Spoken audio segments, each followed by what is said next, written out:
Hello दोस्तों, मैं अंजलि एक नया वीडियो लेकर आई हूँ। आज हम बात करने जा रहे हैं उस स्कूल की जिसमें कहीं ना कहीं हम सभी को उम्मीद दिलाई कि हम भी एक ऐसे स्कूल में जा सकते हैं जहाँ जादू सिखाया जाता हो। वैसे तो जेके रोलिंग के विजिटिंग वर्ल्ड में बहुत से विजिटिंग स्कूल्स हैं, जिसमें 11 बड़े स्कूल हैं पूरे वर्ल्ड में, पर सभी में एक बात कॉमन है कि इन्हें जादू और मंत्र से छिपा कर रखा गया है। पर हम सभी को जिस स्कूल ने सबसे ज्यादा कनेक्ट किया है वो है हैरी पॉटर का स्कूल हॉगवर्ट्स। अगर आपको बाकी के स्कूल के बारे में जानना है तो नीचे डिस्क्रिप्शन पर दिए लिंक पर जाकर आप वो वीडियो देख सकते हैं। तो आज इस वीडियो में हम बात करेंगे Hogwarts school of witchcraft and wizardry की। हालांकि इस टॉपिक पर मैंने पहले भी एक वीडियो बनाया था, पर वो काफी पुरानी वीडियो है और उसकी क्वालिटी और कंटेंट के चलते अब मैं ये एक अपडेटेड इन्फॉर्मेशन के साथ नया वीडियो लाई हूँ। पर इससे पहले कि हम वीडियो शुरू करें, shout out to Phoenix, Rohan रेंस, Vipul Verma, Saurabh Nandgaonkar, Prakash Patnaik, Antara De, Aditya Praveen from Hufflepuff, Triveni Vinayak from Gryffindor and Atiqur Rahman from Gryffindor. Thank you so much Potters for becoming the channel member. अगर आप भी चैनल को सपोर्ट करना चाहते हैं तो नीचे डिस्क्रिप्शन पर दिए लिंक पर जाकर आप चैनल के मेंबर बन सकते हैं, या फिर सब्सक्राइब आइकन के पास डिस्प्ले हो रहे ज्वाइन बटन पर क्लिक करके भी आप मेंबर बन सकते हैं। हॉगवर्ट्स एक ब्रिटिश विजिटिंग स्कूल है जो स्कॉटिश हाईलैंड्स पर बनाया गया था। इसे 4 दोस्तों ने मिलकर 990 एडी में बनवाया था और वो थे गॉड्रिक ग्रिफिंडोर, हेल्गा हैफलपफ, रोवेना रेवेनक्लॉ और सलाज़र स्लिथरिन। गॉड्रिक ग्रिफिंडोर मूर से थे जिनके नाम पर गॉड्रिक हॉलो विलेज भी बन गया था। अपने समय के वो बेस्ट ड्यूलिस्ट थे। वो बहादुर, डिटर्मिनेशन और स्ट्रेंथ ऑफ हार्ट वाले थे और सलाज़र स्लिथरिन उनके बेस्ट फ्रेंड थे। सलाज़र स्लिथरिन एक प्योर ब्लड विज़र्ड थे जो काफी कनिंग और डिटर्मिनेशन वाले थे। उनमें एक रेयर क्वालिटी थी और वो थी पार्सल टंग, यानी सांपों की भाषा में बात करने की क्वालिटी, और वो एक बेहतरीन लेजिमिलेंस भी थे। गॉड्रिक और सलाज़र की दोस्ती 2 और बेस्ट फ्रेंड से हुई और वो थी हेल्गा हैफलपफ और रोवेना रेवेनक्लॉ। हेल्गा एक वेल्श विच थी जो एक बहुत ही अच्छे दिल की, लॉयल और हार्ड वर्किंग विच थी। वो खाने और फलों के मंत्रों में भी एक्सपर्ट थी, जबकि रोवेना स्कॉटिश विच थी और बहुत ही इंटेलिजेंट और क्रिएटिव थी। माना जाता है उस सदी में रोवेना जितना इंटेलिजेंट और कोई नहीं था। चारों ही अपने टाइम के बेहतरीन जादूगर थे, इसलिए उनमें जल्दी ही दोस्ती हो गई।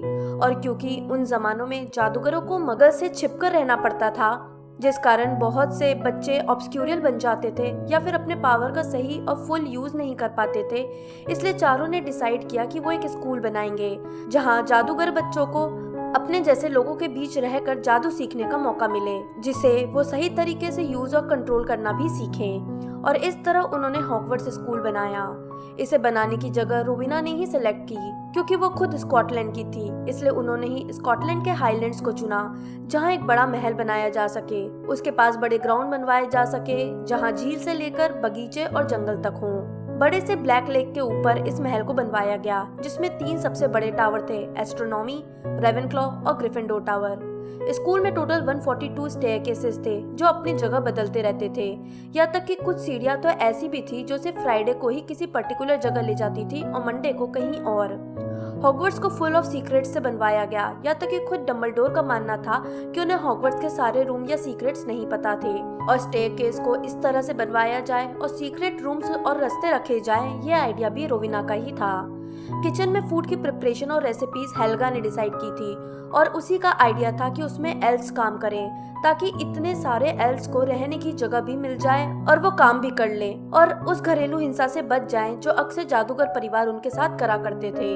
और दूसरी बात, किसी भी जादूगर या जादूगरनी को इतने सारे बच्चों के खाने बनाने के लिए साल भर तक रखना बहुत मुश्किल काम भी था और उसमें बहुत पैसे भी लगते और ऐसे जादूगर भी मुश्किल से ही मिलते, जबकि एल्व्स ये काम खुशी खुशी करते थे। किचन ग्रेट हॉल के ठीक नीचे था जहाँ बच्चे खाना खाते थे। किचन में जाने के लिए दरवाजे पर लगी नाशपती पर गुदगुदी करनी होती थी और वो एक हैंडल में बदल जाती थी, और उस हैंडल को खोल के फिर आप किचन में जा सकते हो। स्कूल को ऐसे चार्म्स से प्रोटेक्ट किया गया था कि कोई भी मगल इसे ना ढूंढ पाए, इसे किसी मैप पर ना उतारा जा सके और ना ही ये किसी भी तरह के नक्शे में दिखे, इसलिए इसे पहाड़ की चोटी पर बनाया गया। और अगर गलती से कोई मगल वहां पर पहुंच भी गया तो उसे वहां सिर्फ खंडहर दिखाई देगा जिस पर लिखा होगा कि डेंजर, अंदर ना जाएं।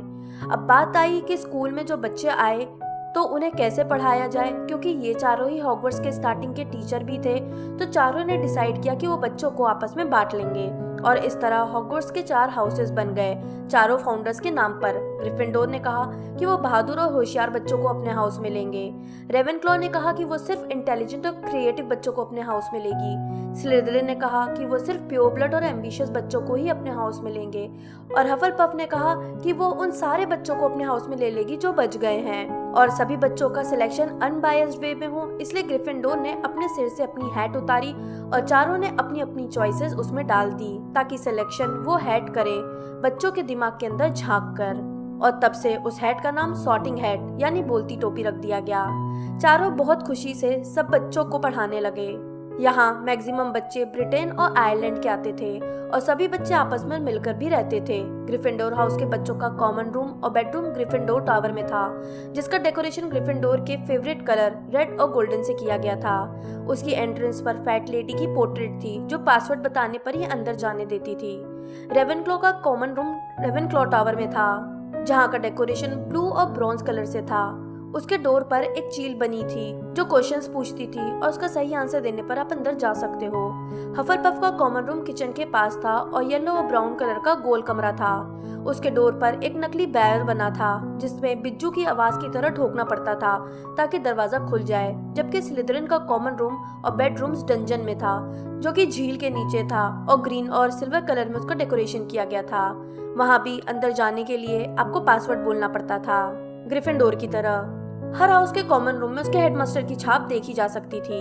हॉगवर्ट्स के बाहर फॉरबिडन फॉरेस्ट था जहां बहुत से अजीब और जादुई जानवर रहते थे, जैसे एक्रोमेंटुला, सैंटोस, यूनिकॉर्न्स, और काली झील में भी मर पीपल और कई जादुई जानवर रहते थे जैसे ग्रिंडेलो एंड रेड कैप।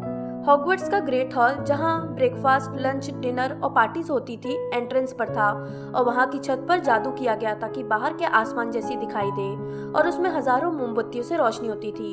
पूरे हॉगवर्ट्स में इलेक्ट्रिसिटी का यूज नहीं होता था और मगल्स के सामान जैसे टॉर्च, मोबाइल फोन्स या दूसरे गैजेट्स का यूज भी नहीं होता था।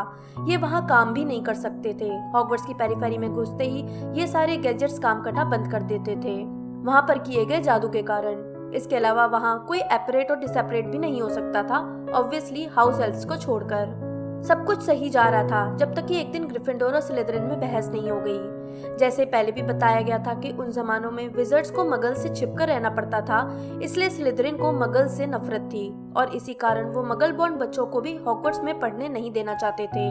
जबकि ग्रिफिंडोर का कहना था कि हर बच्चा एक समान है और ब्लड स्टेटस के बेसिस पर हम विजर्ड या विच को स्कूल में न ले, ये सही नहीं। दोनों की लड़ाई बढ़ती गई और हफलपफ और रेवेनक्लॉ ने भी ग्रिफिंडोर की सोच का ही साथ दिया, जिस कारण स्लिदरिन नाराज होकर स्कूल छोड़कर चला गया। क्योंकि हॉगवर्ट्स को बनाने में चारों ने इक्वली पार्टिसिपेट किया था और स्लिदरिन ने सारे डंजन्स डिजाइन किए थे, इसलिए उसने वहाँ एक सीक्रेट चैम्बर भी बनवाया और बदला लेने के लिए उसने उसमें एक बेसिलिस्क को छोड़ दिया। बेसिलिस्क यानी कि एक बड़ा सा सांप जिसकी आंखों में देखते ही आप मर जाते हो, जिसे हमने चैम्बर ऑफ सीक्रेट मूवी में देखा था।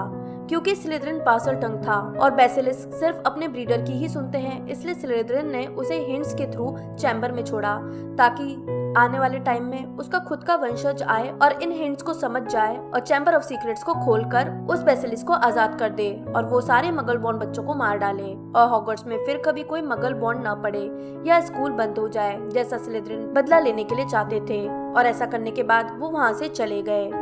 सबसे पहले चैम्बर ऑफ सीक्रेट्स को कॉर्निवस गॉन्ट ने खोला था 18th सेंचुरी में, जो कि गॉन्ट फैमिली से था और स्लिदरिन का वंशज था। उस समय हॉगवर्ट्स में प्लम्बिंग सिस्टम इंस्टॉल हो रहा था और बाथरूम बनवाए जा रहे थे और उसे अपने परिवार से ऑलरेडी पता था कि उस दरवाजे से, जो कि बाद में बाथरूम बना दिया गया था, चैम्बर ऑफ सीक्रेट्स का रास्ता है और वो उस रास्ते को प्रोटेक्ट कर रहा था और इसलिए उसने इस तरह से प्लम्बिंग करवाई कि रास्ता सिंक के पीछे छिप जाए और सिर्फ वही उस चैम्बर तक जा सके जो एक्चुअली इसका रास्ता जानता हो। और उसके बाद जैसा हम जानते हैं कि खुद टॉम रिडल यानी वोल्डेमॉर्ट ने उस चैम्बर को खोला था, जिस कारण मोर्निंग मार्टेल मारी गई थी और फिर हैरी ने उसे खोला था और लास्ट में रॉन ने। खैर, स्लिदरिन के चले जाने से उसके हाउस के बच्चे जो ऑलरेडी कनिंग, शातिर और चालाक थे, उनकी बाकी के हाउस के बच्चों के साथ कम ही बनती रही। इस बीच रोवेना रेवेनक्लॉ की बेटी हेलेना भी हॉगवर्ट्स में पढ़ने लगी थी और रेवेनक्लॉ हाउस में थी और उसे अपनी माँ से भी ज्यादा इंटेलिजेंट होने का धुन सवार हो गया, जिस कारण वो स्लिदरिन में पढ़ रहे नवाब के प्रपोजल को भी एक्सेप्ट नहीं करती थी। और एक दिन वो अपनी माँ का टियारा यानी मुकुट चुराकर भाग गई, जिसे माना जाता था कि पहनने वाला सबसे इंटेलिजेंट होगा। इस धोखाधड़ी के कारण रोवेना बीमार हो गई और उसने आखिरी इच्छा रखी कि वो अपनी बेटी से मिलकर उसे माफ करना चाहती है, पर हेलेना अल्बानिया के जंगल में छिपी थी।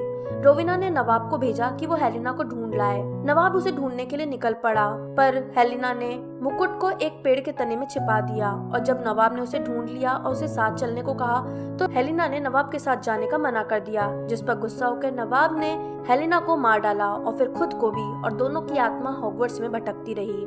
वहीं ग्रिफिंडोर हेल्गा के भी जाने का समय आ गया था। ग्रिफिंडोर ने अपनी वो तलवार जिसे उन्होंने रागनुक द फर्स्ट नाम के गॉब्लिन से बनवाई थी हॉगवर्ट्स में रख दी, जिसे कभी भी कोई भी सच्चा ग्रिफिंडोर सॉर्टिंग हेड से निकाल सकता था जरूरत पड़ने पर। और हेल्गा का वो कप जिसे वो अपने साथ रखती थी और वो भी गॉब्लिन मेड ही था, अपने वंशज को दे गई। वहाँ स्लिदरिन ने अपना लॉकेट अपने बच्चे को दे दिया था। माना जाता है कि इन चारों ही फाउंडर्स की ये चीजें बहुत ही पावरफुल और डार्क मैजिक से भरी थी। स्कूल में बहुत से सब्जेक्ट्स पढ़ाए जाते हैं, जिसका वीडियो मैंने अलग से बनाया है। टाइम के साथ इन सब्जेक्ट्स को पढ़ाने वाले प्रोफेसर्स भी आते जाते रहे। हॉगवर्ट्स में एडमिशन लेने के लिए 7 से 11 साल के बीच मैजिकल एबिलिटी और स्किल्स शो करना जरूरी होता है। साथ ही यहाँ पढ़ना कंपलसरी नहीं होता, बाकी के भी स्कूल्स में ट्राई करा जा सकता है और चाहो तो इन मैजिकल स्कूल्स को टोटली छोड़कर होम स्कूलिंग भी की जा सकती है। बच्चों को उल्लुओं के थ्रू एडमिशन लेटर भेजा जाता था और मगलबॉर्न बच्चों को कोई प्रोफेसर खुद जाकर उनके घर वालों को उन बच्चों के मैजिकल स्किल्स और स्कूल के बारे में बताता था। स्कूल में जाने के लिए बहुत से अलग अलग वे हैं, जिसमें प्लेटफॉर्म नंबर 9:45 वाला तरीका हैरी और वीजली फैमिली यूज करते थे, जिसमें बैरियर को पार करके हॉगवर्ट्स एक्सप्रेस ट्रेन पकड़नी होती थी, जहां सभी बच्चे इकट्ठा होते थे। ट्रेन उन्हें हॉग्समीड विलेज ले जाती थी, जहां से हॉगवर्ट्स वाली बग्गी में या फिर फर्स्ट ईयर के बच्चे नाव में बैठकर हॉगवर्ट्स पहुंचते थे। हॉगवर्ट्स से बाहर निकलने के 7 रास्ते थे, जिसमें से एक उस वॉम्पिंग विलो ट्री के नीचे से जाता था जिसे ल्यूपिन के टाइम लगवाया गया था। हॉगवर्ट्स में एक लाइब्रेरी थी जिसकी लाइब्रेरियन मैडम पिंस थी। हॉस्पिटल विंग था जो मैडम पॉम्फ्री संभालती थी। ग्रीन हाउस थे जिसे मैडम स्प्राउट्स देखती थी। गेम कीपर हैग्रिड था और चौकीदार फिल्च था। अब ये तो हम जानते हैं कि हॉगवर्ट्स और इसकी डिटेल जेके रोलिंग ने लिखी है और ये एक फिक्शनल स्टोरी है, पर इतनी डिटेल हमें इसे रियल मानने से भी पीछे नहीं रखती। जो भी हो, हम ये तो जानते ही हैं कि और कुछ हो या ना हो, हमें मिल गई एक ऐसी बेहतरीन स्टोरी जो हमें एक दूसरी दुनिया में ले जाती है, जो कि पूरी तरह से जादुई है। तो दोस्तों, ये थी बात हॉगवर्ट्स और उसके फाउंडर्स के बारे में। आपका क्या सोचना है इस बारे में मुझे नीचे कमेंट बॉक्स में बताएं। वीडियो को लाइक और शेयर करना बिल्कुल ना भूलें। मैं जल्दी ही नए वीडियो के साथ वापस आऊंगी। तब तक के लिए बाय बाय।